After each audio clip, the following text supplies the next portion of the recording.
Cash कांड मामले में फंसे इलाहाबाद हाईकोर्ट के न्यायाधीश यशवंत वर्मा की आखिरी उम्मीद भी लगभग खत्म हो गई है। सुप्रीम कोर्ट ने जस्टिस यशवंत वर्मा की एक याचिका को खारिज कर दिया है। जस्टिस दीपांकर दत्ता की अध्यक्षता वाली बेंच ने इस याचिका को सुनवाई योग्य ही नहीं माना।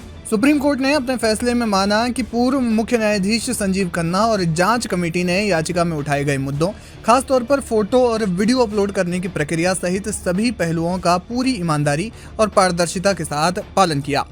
खास बात यह है कि कपिल सिब्बल जैसे बड़े वकील भी जस्टिस वर्मा को नहीं बचा पाए। जस्टिस वर्मा ने आंतरिक जांच रिपोर्ट को चुनौती देते हुए एक रिट याचिका दाखिल की थी। साथ ही तत्कालीन मुख्य न्यायाधीश संजीव खन्ना द्वारा राष्ट्रपति और प्रधानमंत्री को न्यायमूर्ति वर्मा को हटाने की सिफारिश को भी चुनौती दी गई थी।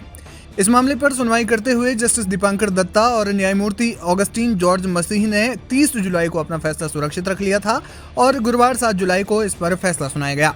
सुप्रीम कोर्ट ने क्या कहा? जस्टिस दीपांकर दत्ता की बेंच ने याचिका की सुनवाई के दौरान कहा कि याचिका में उठाए गए मुद्दों में कोई ठोस आधार नहीं है, जिसके कारण इसे सुनवाई योग्य नहीं माना जा सकता। कोर्ट ने अपने आदेश में इस बात पर जोर दिया कि जांच प्रक्रिया में किसी भी तरह की अनियमितता का कोई सबूत नहीं मिला।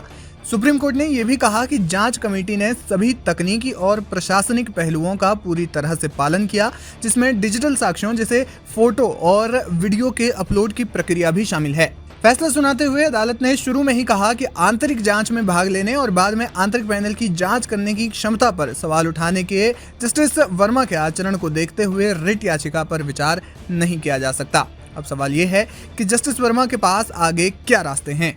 Aim right, achieve big. At KR Mangalam University, we provide you the platform to turn your dreams into reality. At KR Mangalam University. Supreme court से याचिका खारिज होने के बाद जस्टिस वर्मा के पास कानूनी रास्ते बहुत सीमित रह गए हैं, लेकिन फिर भी कुछ विकल्प हैं जो जस्टिस वर्मा आगे ले सकते हैं। जस्टिस वर्मा दाखिल कर सकते हैं पुनर्विचार याचिका।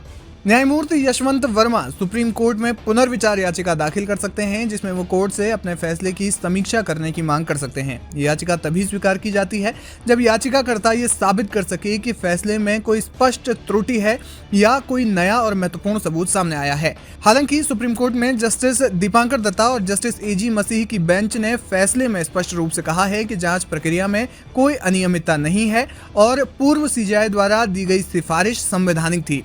इसलिए माना जा रहा है कि अगर वे पुनर्विचार याचिका दाखिल करते भी हैं तो इसकी सफलता की संभावना कम है। नैतिक आधार पर इस्तीफा। जस्टिस वर्मा के पास स्वेच्छा से इस्तीफा देने का विकल्प भी है, जैसा कि पूर्व सीजेआई संजीव खन्ना ने उनसे अनुरोध किया था। हालांकि उन्होंने पहले ही इस अनुरोध को ठुकरा दिया था, लेकिन इस्तीफा देने से वे महाभियोग की लंबी और सार्वजनिक प्रक्रिया से बच सकते हैं। इससे उनकी प्रतिष्ठा को भी कम नुकसान होगा। संसद में महाभियोग प्रक्रिया का सामना करना। सुप्रीम कोर्ट ने अपने फैसले में ये स्पष्ट किया कि पूर्व सीजेआई द्वारा जांच कमेटी की रिपोर्ट को राष्ट्रपति और प्रधानमंत्री को भेजना संवैधानिक था। अब संसद में जस्टिस वर्मा के खिलाफ महाभियोग की प्रक्रिया शुरू हो चुकी है।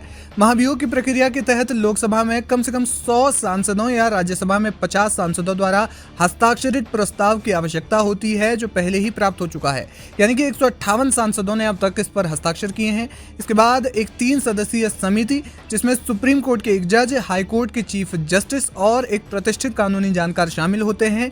ये लोग यानी कि ये कमेटी इनकी जांच करते हैं और अगर ये समिति जस्टिस वर्मा को दोषी पाती है तो संसद के दोनों सदनों में 2/3 बहुमत से प्रस्ताव पारित होने पर उनकी बर्खास्तगी हो सकती है। यही लगभग महाभियोग की प्रक्रिया होती है। कुल मिलाकर उनके पास कानूनी रास्ते सीमित हैं। अब देखना ये होगा कि इस मामले में आगे क्या होता है।